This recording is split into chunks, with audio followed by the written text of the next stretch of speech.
El día de hoy quiero ayudar a los artistas en potencia, aquellos que se sienten listos para salir al mundo a mostrar sus proyectos, pero que no están seguros de cómo hacerlo o por dónde empezar. Muchos de nosotros hemos querido publicar nuestros dibujos en las redes sociales, pero desconocemos las herramientas, formatos, procesos y espacios necesarios. Es por eso que preparé este sencillo tutorial que paso a paso los conducirá por el maravilloso camino para crear sus historietas. Así que acompáñenme para aprender cómo crear su propio webcomic.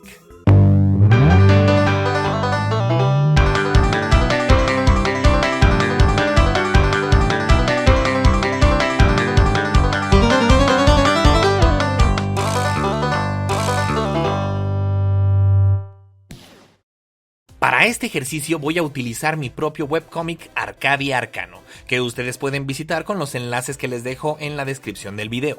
Les mostraré el proceso creativo desde la concepción de una tira, pasando por su producción hasta su publicación en redes. Comencemos con el primero de todos los pasos, la preproducción. Es todo el proceso que tenemos que llevar a cabo antes de comenzar a hacer la tira.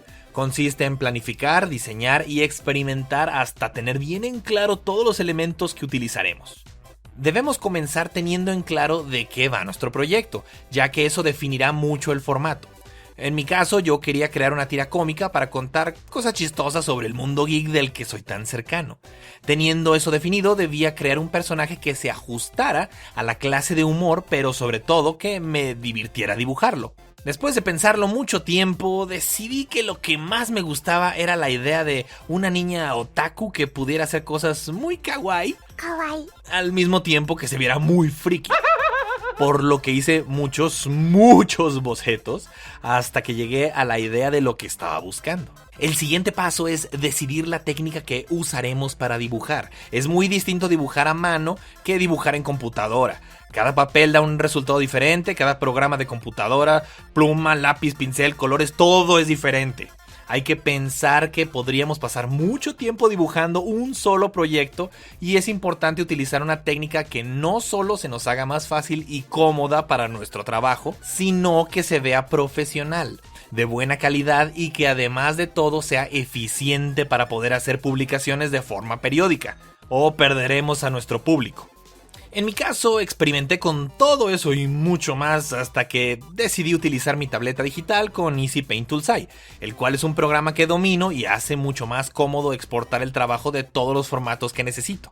En cuanto al color, decidí armar una paleta para siempre usar los mismos. Además que también quise alternar haciendo la mayoría en blanco y negro. De esa forma puedo usar los colores para ilustraciones especiales que salgan de vez en cuando. Una vez que hemos decidido todos los detalles técnicos, hay que empezar una idea para dibujar. Muchos tienen todo listo, pero les cuesta trabajo formular una broma. Esto depende de cada quien, pero un consejo que puedo darles es hablar de algo que a ustedes mismos les parezca gracioso. Puede ser algo que hayan visto, les haya pasado o le haya pasado a alguien que conocen. Las cosas más graciosas suelen ser reales. Son observaciones que a veces las personas pasan inadvertidas hasta que alguien se las muestra.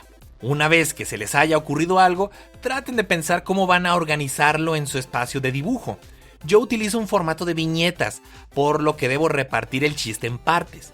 Primero presento las circunstancias de lo que estoy hablando, después lo desarrollo llevándolo hasta el punto más alto de la narrativa y finalmente hago el punchline, es decir, muestro el final del chiste.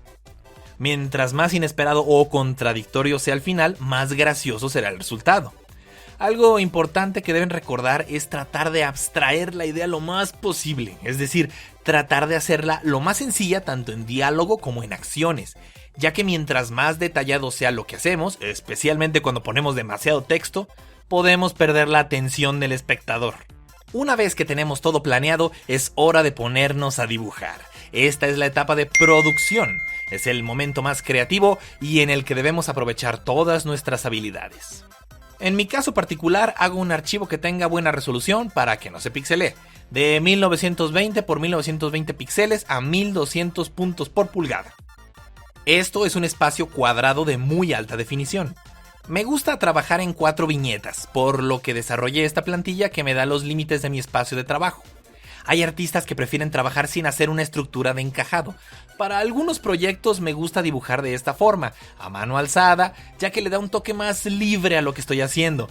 Pero para este personaje y este estilo me gusta mucho más cómo se ve cuando le pongo estructura, por lo que es mi primer paso para hacer el dibujo. Comienzo armando lo que voy a poner en cada cuadro. Este proceso en particular me ayuda mucho porque mientras voy dibujando, voy puliendo un poco más la idea. Viendo cómo va quedando me ayuda a pensar mejores formas de presentar los detalles. Por ejemplo, en algunas ocasiones se necesita que algunos cuadros se vean muy parecidos a otros, por lo que en vez de intentar hacer el mismo dibujo idéntico 2 veces, es más sencillo tomar la base de uno y modificar solo los elementos que quedarán distintos. Después de eso es momento de hacer el trazo definitivo de nuestro trabajo. Esta parte requiere más tiempo y dedicación para que quede lo mejor posible.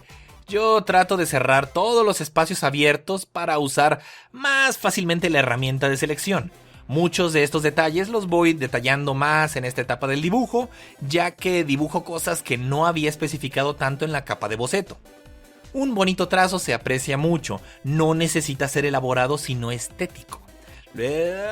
Pero los detalles dependen de cada quien y su propio estilo. Una vez terminado el trazo, es momento de agregar color o sombras en mi caso. Como voy a hacerlo en blanco y negro, tengo 3 diferentes tonalidades que puedo utilizar. El blanco de la hoja, negro de la tinta y el pincel de textura en semitonos que creé en el video pasado. Esta textura me agrada porque se ve gris a lo lejos sin dejar de estar 100% en blanco y negro. Cuando trabajamos de esta forma debemos diferenciar lo más posible los elementos con la limitada gama que tenemos. En estos momentos el sombrero, el cabello, la piel, la ropa y los elementos del fondo se ven todos iguales y es difícil apreciar qué es cada cosa. Utilizo el negro para resaltar algunos elementos. Es un tono muy intenso, así que es importante no abusar de él. Me gusta resaltar pequeñas sombras que se marcan entre la cara y el cuello y en general lo utilizo en casi todo lo que debería verse en tonos oscuros. Para los tonos medios utilizo el pincel de semitono y así puedo resaltar todavía más la forma como apreciamos cada elemento. Puedo dar a entender que el cabello de esta chica es más oscuro que el de Arcadia, sin necesidad de ser completamente negro. En general es distribuir un poco por ahí y un poco por allá, hasta que se sienta un equilibrio en cómo se aprecian los elementos. Como último detalle me gusta resaltar las líneas que quedan dentro de los espacios negros con blanco, porque de otra forma pues se perderían. Una vez que terminamos con eso, es hora de colocar el texto. Esto incluye varios diferentes tipos, ya que tenemos texto que puede aparecer como título, texto dentro de rectángulos para especificar que están siendo dichos por un narrador, texto dentro de globos para mostrar que están siendo dichos o pensados por uno de los personajes, y onomatopeyas que aparecen para dar a entender que se escuchan ruidos de fondo.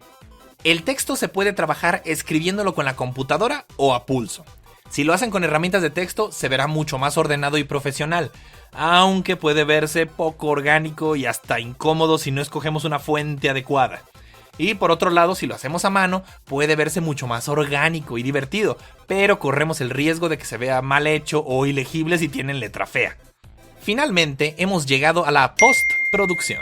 En este proceso aprenderemos los detalles que hay que ajustar en nuestro proyecto y cómo subirlo a redes. Comencemos firmando el dibujo. Hay muchas formas distintas de firmar un proyecto. Nombre, seudónimo, nombre del proyecto. Hay algunos artistas que ni siquiera lo hacen, pero yo recomiendo mucho que lo hagan porque es la forma en que la gente sabe que es su trabajo y tienen forma de buscar más material de ustedes. Además, si no lo hacen, alguien puede apropiarse de su proyecto. Ahora, tenemos que exportarlo a un formato que sea legible para las redes sociales. Yo lo hago en formato JPG, pero dependiendo de lo que haga he llegado a colocar GIFs animados, videos, archivos PNG. Esto depende mucho del proyecto. No solo eso, sino que exporto el dibujo completo y cada viñeta por separado. Y esto es sumamente importante porque voy a necesitar distintos formatos dependiendo la red que esté utilizando. Para ponerles unos ejemplos prácticos, veamos cómo se suben las cosas en Facebook, Twitter e Instagram. Ya que si ustedes planean subir su mismo contenido en redes sociales distintas, lo cual es muy recomendable para llegar a la mayor cantidad de gente posible, pues necesitan un formato estándar para sus trabajos sin tener que reeditarlos para cada una. No lo hice cuadrado por capricho, es una de las mejores formas de subir contenido, porque la mayoría de las redes sociales le cortan un pedazo si te pasas de cierto límite vertical o horizontal.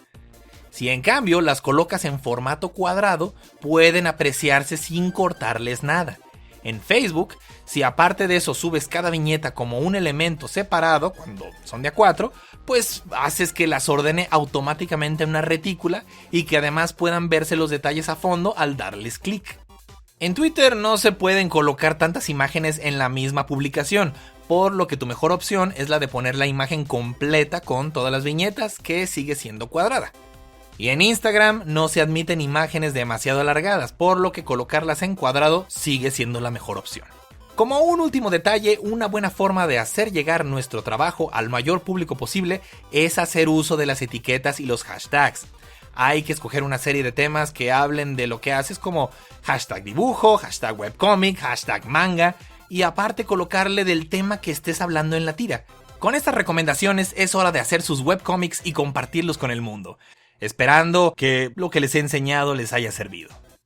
Si les gusta mi contenido, den like y compartan, escríbanme sus preguntas, comentarios e ideas, visiten mi webcomic Arcadia Arcano con link en la descripción, sigan practicando y no olviden enseñar a otros lo que han aprendido. Hasta la próxima.